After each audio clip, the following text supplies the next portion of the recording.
ഇന്നലെ നടന്ന തെരഞ്ഞെടുപ്പിൽ UDF-ന് അനുകൂലമായൊരു തരംഗമാണ് കാണാൻ കഴിഞ്ഞത്.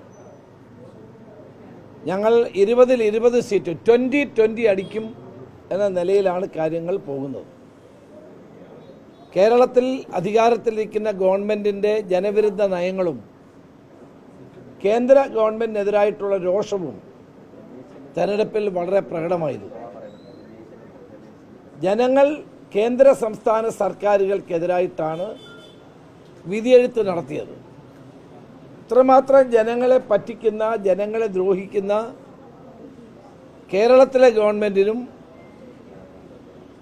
കേന്ദ്രത്തിലെ ഗവൺമെൻറ്റിനുമെതിരായിട്ടുള്ള ജനവികാരം കടുത്തതാണ് എന്ന് ഇന്നലെ ഞങ്ങൾക്ക് ബോധ്യപ്പെട്ടു.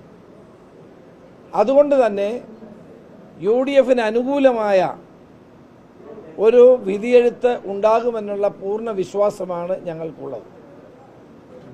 ഇവിടെ തെരഞ്ഞെടുപ്പ് ആരംഭിച്ച സമയം മുതൽ ഞങ്ങൾ പറഞ്ഞത് BJP-യും CPM-ഉം തമ്മിലൊരു അന്തർധാര നിലവിലുണ്ടെന്നാണ്. ഇന്നലെ EP ജയരാജൻ്റെ പ്രസ്താവനയോട് അത് സത്യമാണെന്ന് തെളിഞ്ഞിരിക്കുന്നു. EP ജയരാജൻ പറഞ്ഞത് അദ്ദേഹം ജാവേദ്കറെ കണ്ടുവെന്നാണ്. മുഖ്യമന്ത്രി അറിയാതെ ശ്രീ ജയരാജൻ ഇങ്ങനൊരു കൂടിക്കാഴ്ച നടത്തില്ല. അപ്പോൾ ഇതിലെ ഒന്നാമത്തെ പ്രതി പിണറായി വിജയൻ തന്നെയാണ്. BJP-യും CPM-ഉം തമ്മിലുള്ള അന്തർധാര ആരംഭിച്ചത് ഇന്നും ഇന്നലെയുമല്ല, കഴിഞ്ഞ ഗവൺമെൻറ് കാലത്ത് ആരംഭിച്ചതാണ്. കഴിഞ്ഞ ഗവൺമെൻറ് കാലം മുതൽ BJP-യുമായി ധാരണയിലാണ് CPM പ്രവർത്തിക്കുന്നത്. തുടർഭരണമുണ്ടായത് തന്നെ BJP-യുടെ വോട്ട് വാങ്ങിയിട്ടാണ്. UDF-ന് 40% വോട്ട്, LDF-ന് 44% വോട്ട്, BJP-ക്ക് 14% ഉണ്ടായിരുന്നത് 10 കുറഞ്ഞു. ആ 4%മാണ് തുടർഭരണത്തിലേക്ക് നയിച്ചത്. അപ്പോൾ ഇതിൻ്റെ യഥാർത്ഥ സൂത്രധാരകൻ കാരണഭൂതൻ തന്നെയാണ്. കാരണഭൂതൻ അറിയാതെ എന്തായാലും ഇത് നടക്കില്ല.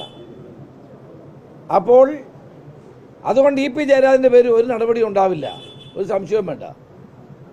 അദ്ദേഹം കാരണം നടപടി എടുത്താൽ അദ്ദേഹത്തിന് കൂടുതൽ കാര്യങ്ങൾ തുറന്നു പറയേണ്ടി വരും. അതുകൊണ്ട് ഒരു നടപടിയും ഞാൻ പ്രതീക്ഷിക്കുന്നില്ല. കാരണം മുഖ്യമന്ത്രി അറിഞ്ഞുകൊണ്ടാണ് ഈ നടപടികളെല്ലാം ഉണ്ടായിട്ടുള്ളത്. അപ്പോൾ ഞങ്ങൾ തുടക്കം മുതൽ പറഞ്ഞു വന്ന CPM-ഉം BJP-യും തമ്മിലുള്ള അന്തർധാര എത്രമാത്രം ശരിയാണ് എന്ന് ഇന്നലെ തെളിഞ്ഞ ഒരു കാര്യമാണ്. ഇന്നലത്തെ അദ്ദേഹത്തിൻ്റെ പ്രസ്താവന തെരഞ്ഞെടുപ്പിൽ UDF-ന് ഗുണം ചെയ്തിട്ടുണ്ട് എന്നുള്ളത് തന്നെയാണ് ഞങ്ങളുടെ വിലയിരുത്തൽ. അതുപോലെ തന്നെ തെരഞ്ഞെടുപ്പിൽ പലയിടത്തും വോട്ടിംഗ് യന്ത്രം കേടായി, മണിക്കൂറുകൾ കേടായി. ആളുകൾ, പാവങ്ങൾ വോട്ട് ചെയ്യാൻ വന്ന് ഇന്ന ആളുകൾക്ക് വെള്ളം പോലും കൊടുത്തില്ല.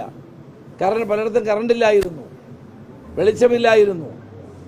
വലിയ തോതിലുള്ള പ്രയാസങ്ങളാണ് വോട്ടർമാർ ഇന്നലെ തെരഞ്ഞെടുപ്പ് വോട്ട് ചെയ്യാൻ വേണ്ടി വന്നപ്പോൾ അനുഭവിക്കേണ്ടി വന്നത്.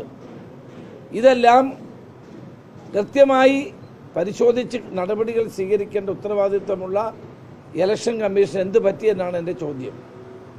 ഏതായാലും ഇതിനെല്ലാം അതിജീവിച്ചുകൊണ്ട് UDF മികച്ച വിജയം നേടുമെന്ന ശുഭപ്രതീക്ഷയാണ് ഞങ്ങൾക്കുള്ളത്.